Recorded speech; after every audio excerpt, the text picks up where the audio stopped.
Hello, so today I just want to share with you one of my favorite verses from all times. It's found in Second Chronicles 7:14 and it goes like this.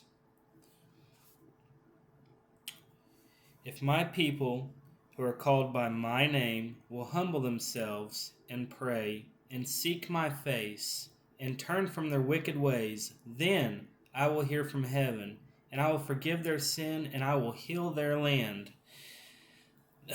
One of the main things that I want to point out about this is that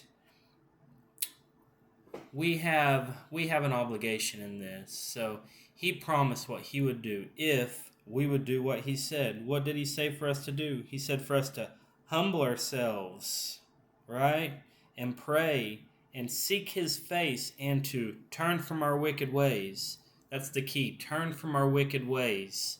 And then he would hear from heaven, and then he would heal our land, our life. And God is faithful to do exactly what he says he'll do. There's been so many times in my life that I've found myself up against a situation, and sometimes it was a situation of my own making, sometimes it was just a situation that I had been in. And, okay, I'll just recall this one for instance. I had a bunch of tools stolen off of a job site, over $5,000 worth of tools. And I did not know if my insurance would cover it or not. But whenever I first got the call, it was early in the morning.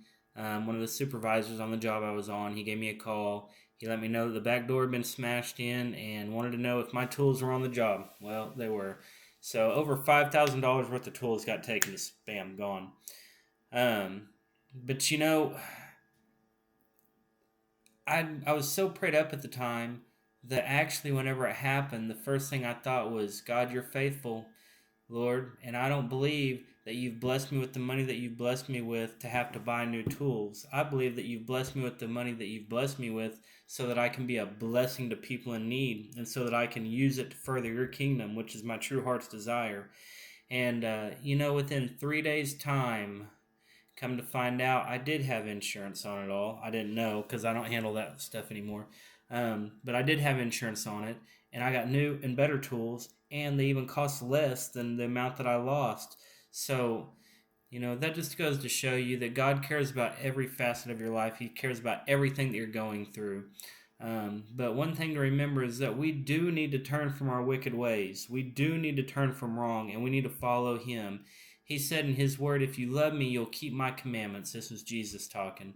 If you love me, you'll keep my commandments. And so Jesus wants to move and he wants to work in our lives and he wants to answer our prayers, but our prayers have to, number one, they have to line up with his will for our life.